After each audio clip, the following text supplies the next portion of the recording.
एक बार एक नगर में एक मालिन रहती थी। उसके पति चल बसे थे। उसका एक 4 साल का पुत्र था। उसकी सास कठोर हृदय की स्त्री थी। वह बहू को बहुत तकलीफ देती थी। एक दिन सास ने बहू और पोते को घर से निकाल दिया। वे दोनों रोते हुए चलते चलते एक जंगल में जा पहुँचे। वहाँ एक बड़े पेड़ के नीचे बैठ गए। वहाँ से थोड़ी दूर पर एक गणेश जी का मंदिर था। वहाँ बहुत लोग गणेश जी के दर्शन करने आते थे। दर्शन करके गणेश जी को प्रसाद चढ़ाते थे। फिर वह प्रसाद सबको बांट देते थे। इस प्रसाद से माँ बेटे का गुजारा होने लगा। दोनों गणेश जी की पूजा पाठ में लग गए। एक दिन उन्होंने सोचा क्यों न हम भी जंगल से फूल लाकर बेचें। वे रोज जंगल से फूल लाकर उसकी माला बनाकर बेचने लगे। साथ में पूजा की सामग्री और प्रसाद भी बेचने लगे। इससे उनको आमदनी होने लगी। गणेश जी की कृपा से आमदनी बढ़ने लगी। जल्दी ही उन्होंने एक मकान और एक दुकान बना लिया। एक राजा की लड़की मंदिर में रोज पूजा करने आती थी। मालिन के बेटे को देखकर राजकुमारी उस पर मोहित हो गई और उससे विवाह करने की सोचने लगी। उसने अपनी भाभी से अपने मन की बात कही। भाभी अनुभवी थी। उसने कहा, यह तो मालिन का बेटा है और तुम एक राजा की बेटी हो। यदि तुमने उससे विवाह किया तो तुम्हारी बहुत बेइज्जती होगी। पर राजकुमारी अपनी बात पर अड़ी रही। उसने कहा, मैंने तो प्रतिज्ञा कर ली है कि उसी से विवाह करूंगी। भाभी ने घर जाकर सारी बात राजा को बता दी। राजा ने मना नहीं किया। वो विवाह के लिए तैयार हो गए। उन्होंने बड़े धूमधाम से बेटी का विवाह मालिन के बेटे के साथ कर दिया। मालिन ने सबसे पहले बेटे बहू को गणेश जी के मंदिर में ले जाकर पूजा पाठ करवाया और गणेश जी का आशीर्वाद दिलवाया। इसके बाद पूरे नगर में यह बात फैल गई कि गणेश जी की पूजा करने से सब दुख कष्ट दूर हो जाते हैं। यह बात सुनते ही नगर के सभी लोग मंदिर आने लगे। मालिन और उसके बेटे की बिक्री और बढ़ गई। उधर उसकी सास के बुरे दिन आ गए। अन्नदाता उससे रूठ गए और भूखों मरने लगे। एक दिन वह रोती धोती उसी गणेश जी के मंदिर में आ पहुंची। वहां वह मालिन के बेटे से बोली, मैं भूखी हूँ, मुझे रोटी कपड़ा दे देना, इसके बदले में मैं तुम्हारा सारा काम कर दूंगी। लड़के को दया आ गई और उसे काम पर रख लिया। उसने अपनी दादी को नहीं पहचाना। जब मालिन घर आई तो उसने सास को पहचान लिया। वह सास से बोली, सासू जी आप यहाँ कैसे? सास ने पोतों की तरफ इशारा करके कहा, मेरी इस सेठ के यहाँ नौकरी लग गई है। बहू बोली, यह आपका पोता है, यह घर भी आपका ही है, यह दुकान भी आपकी ही है। जब आपने हमें घर से निकाला था तब गणेश जी ने हमारी रक्षा की। बहू की बात सुनकर सास बोली, मेरी करनी मैंने भोग ली। बहू बोली, सासू जी अब आप हमारे यहाँ रहो, पोते का सुख देखो। हे गणेश जी महाराज, जैसा सुख आपने मालिन को दिया वैसा ही सुख सबको देना। बोलिए श्री गणेश भगवान की जय। एक बार एक गांव में एक बूढ़ी माई रहती थी। वह बूढ़ी माई बहुत ज्यादा गरीब थी। उन बूढ़ी माई के परिवार में उनका एक बेटा था। वही उनके बुढ़ापे का इकलौता सहारा था। उनके पास कुछ था तो नहीं, लेकिन गांव में जितने भी घरों में पशु थे उन लोगों के पशुओं को बूढ़ी माई का बेटा जंगल में चलाने ले जाया करता था। शाम होने पर पशुओं को गांव के लोगों के सुपुर्द कर दिया करता। पशु चराने के बाद गांव वाले जो कुछ भी दिया करते उससे ही माँ बेटे का घर चलता था। इसी तरह से किसी तरह से उनके दिन कट रहे थे। एक बार की बात है, बूढ़ी माई का बेटा गांव के पशुओं को जंगल में चराने के लिए ले जा रहा था तो रास्ते में उसे गांव की कुछ महिलाएं मिली, जिनमें से एक बुजुर्ग सी दिखाई देने वाली थी। उस महिला ने उस बेटे से कहा कि बेटा तुम तो सारा दिन जंगल में गाय चराते फिरते हो और घर में तुम्हारी माँ बैठकर पकवान बना बना कर खाती है। लड़का बोला, ऐसा तो हो ही नहीं सकता, मेरी माँ कभी ऐसा नहीं कर सकती। तब गांव की महिला बोली, अगर तुम्हें विश्वास ना हो तो आज जरा घर थोड़ा जल्दी चले जाना और देख लेना, और जब तुम अपनी आंखों से देखोगे तो तो तुम्हें विश्वास होगा ना। लड़के ने सोचा, ठीक, देखने में आखिर मेरा क्या जाता है। अब लड़का हर दिन जिस समय अपने घर पहुंचता था, आज उस समय से थोड़ा पहले वो घर आ गया। उस दिन सकट चौथ का दिन था। बूढ़ी माई ने सकट चौथ का व्रत रखा था और वह तिलकुट बना रही थी। चूल्हे पर कढ़ाई चढ़ा रही थी जिसमें वह तिल भून रही थी। जलते हुए चूल्हे पर चढ़ी हुई कढ़ाई देखकर और उसमें तिल भुने जाते देखकर अब तो लड़के को गांव की महिलाओं द्वारा सुनी हुई बातों पर विश्वास होने लगा। उसने सोचा, तो आखिरकार गांव की जो चाची ताई थी वह ठीक कह रही थी। और यहाँ देखिए, मैं तो जंगल में भूखा प्यासा दिन भर भटकता रहता हूँ, पशु चराता फिरता हूँ और मेरी माँ घर में मेरे पीछे पकवान बनाकर खाती है। अब उसे गांव की महिलाओं द्वारा सीख लग गई तो वह लड़का अपनी माँ से बोला, माँ, मैं तो घर छोड़कर जाऊंगा। बूढ़ी माँ बोली, बेटा, ऐसी क्या बात हुई? तू ऐसी बात क्यों सोच रहा है और कह रहा है? बेटा बोला, मैं तो चला जाता हूँ जंगल में और देख रहा हूँ तुम मेरे पीछे पकवान बनाकर खाती हो। मुझे खिलाना तो दूर, तुम मुझे बताती तक नहीं। माँ, अब मैं इस घर में नहीं रहूँगा, मैं तो जंगल में जाऊँगा। बूढ़ी माई ने अपने इकलौते बेटे को बहुत समझाया कि बेटा, आज तो सकट चौथ का व्रत है, इसलिए तिलकुट बना रही थी, लेकिन बेटा नहीं माना। बूढ़ी माई समझ गई कि जरूर इसे किसी ने सिखा पढ़ा दिया है और अब यह कहने से नहीं मानेगा। जब बेटा जाने लगा तो बूढ़ी माई ने कहा, बेटा, यह ले सकट चौथ व्रत के तिल हैं, इन्हें तुम अपने साथ लेकर जाओ और हाँ, जब भी कभी तुम पर कोई मुसीबत आए तिल पूर के बैठ जाना और अगर तुम्हारे नाम के व्रत करती होंगी तो तुम्हारी मुसीबत टल जाएगी। लड़के ने भी माँ का मन रखने के लिए अपने हाथ में वह तिल ले लिए और वह घर छोड़कर चल पड़ा। चलते चलते वह एक घने जंगल में पहुंचा। जब जंगल के अंदर गया तो देखा सामने एक बहुत बड़ा खूंखार शेर खड़ा है। शेर ने रास्ता रोक लिया। लड़के ने सोचा, आज तो मेरा बचना बिल्कुल मुश्किल है, अब तो मुझे मरना ही है। अब तो वह मारे डर के कांपने लगा, थर थर कांप रहा था और जब कोई व्यक्ति मुसीबत में होता है तो डर के मारे सबसे पहले उसे अपनी माँ की ही याद आती है। उस लड़के को भी अपनी माँ की ही याद आई। जैसे ही माँ की याद आई तो माँ की कही हुई बात भी याद आ गई कि बेटा, जब भी कोई मुसीबत पड़े तो तिल पूर कर बैठ जाना। अब बेटे ने झट से अपनी जेब से तिल निकाले और पूर कर वहीं बैठ गया और कहने लगा, हे सकट चौथ माता, अगर मेरी माँ ने मेरे लिए व्रत किया है तो यह शेर गाय बन जाए और यहाँ से चला जाए, नहीं तो आज तो मेरा मरना तय है। जैसे ही लड़के ने ऐसा कहा, देखते ही देखते सकट माता की कृपा से वह शेर गाय बनकर पूंछ हिलाता हुआ वहां से चला गया, क्योंकि बूढ़ी माई तो केवल बेटे के नाम का ही व्रत करती थी। अब वह लड़का इधर जंगल में राम राम कहता हुआ आगे बढ़ा। थोड़ा आगे बढ़ा तो देखा एक बहुत बड़ी नदी रास्ते में उफान करती हुई आ रही थी। अब उसने सोचा कि अगर मैं नदी पार करूंगा तो मैं तो इतने गहरे पानी में डूबकर मर जाऊंगा।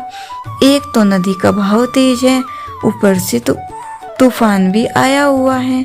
अगर मैं यह नदी पार नहीं करता हूँ तो रात भी हो गई है, पीछे घना जंगल है और जंगल में रहने वाले जंगली जानवर तो मुझे निश्चित ही जिंदा ही नहीं छोड़ेंगे, मुझे कच्चा ही खा जाएंगे। आगे कुआं पीछे खाई, फिर माई याद आई। तब तो वह लड़का फिर से तिल पूर कर बैठ गया और बोला, हे सकट चौथ माई, अगर मेरी माँ मेरे नाम के व्रत करती थी तो यह नदी 2 हिस्सों में बढ़ जाए और मुझे रास्ता दे दे, आज तो मेरा मरना तय है। अब जैसे ही लड़के ने ऐसा कहा, नदी देखते ही देखते 2 हिस्सों में बट गई। अब उसे आगे जाने का रास्ता मिल गया, क्योंकि बूढ़ी माई तो अपने बेटे के नाम से ही व्रत करती थी। नदी पार करके वह दूसरी नगरी में पहुंच गया तो वहां उसने देखा कि एक बुढ़िया पुए बनाती जाए और आंखों से जर्जर आंसू बहाकर रोती जाए। उसने इस तरह से पकवान बनाती और रोती बुढ़िया माई को देखा तो पूछा, अरे माई, पूड़े बना रही हो, इसका मतलब तुम्हारे घर में कोई खुशी का माहौल है, साथ साथ तुम रो भी रही हो। जरूर कोई तुम्हारे मन में कोई दुख भी है। अब मुझे बताओ, यह खुशी और दुख एक साथ कैसे? तो वह बूढ़ी माई बोली, बेटा मैं क्या बताऊं, हमारी नगरी में हर छठे महीने आवा पकता है और उस आवे में एक इंसान की बलि दी जाती है और उस इंसान को आवे में मिट्टी के बर्तनों के साथ बिठाया जाता है और वह जीवित नहीं बचता। हर घर में रोज एक घर का नंबर आता है। आज मेरे घर की बारी है और मेरा तो एक ही बेटा है। अगर मेरा बेटा बैठ जाएगा तो फिर मेरा क्या होगा? मेरा बेटा तो आज मर जाएगा। यही सोच सोच कर मैं दुखी हूँ और रो रही हूँ और आज मेरे बेटे का आखिरी दिन है। मैं चाहती हूँ कि आखिरी बार मैं उसके लिए पूड़े बनाऊं, पकवान बनाऊं, इसलिए आखिरी बार उसके लिए भोजन बना रही हूँ। तो सोचा कुछ अच्छा बनाकर खिला दूं और मेरे बेटे को पूड़े बहुत पसंद हैं, इसलिए मैं उसके लिए पूड़े बना रही हूँ। उस दुखिया की बात सुनकर माई के बेटे को उस पर दया आ गई तो वह कहने लगा, बुढ़िया माई, अगर तुम यह सारे पूड़े मुझे खिला दो तो मैं तुम्हारे बेटे की जगह चला जाऊंगा। तो वह बूढ़ी माई बोली, बेटा तू तो जितने चाहे मर्जी उतने पूड़े खा ले, चाहे तो सारे खा ले, लेकिन यूं किसी की आई पर भला कौन जाता है? बुलावा मेरे बेटे का तू, लेकिन उसकी मृत्यु का कौन अपने हाथ में लेगा? तुम उसके बदले क्यों जाएगा? ऐसा भला कौन खुद मौत को गले लगाता है? लेकिन वह बूढ़ी माई का बेटा बोला, माँ आप चिंता मत करो, मैं तुम्हारे बेटे की जगह चला जाऊंगा। इस तरह भरपेट पुए खाकर वह सो गया और उसे तो गहरी नींद आ गई। इधर राजा के आदेश पर सैनिक बूढ़ी माई के बेटे को लेने के लिए आ गए और उसका द्वार खटखटाने लगे।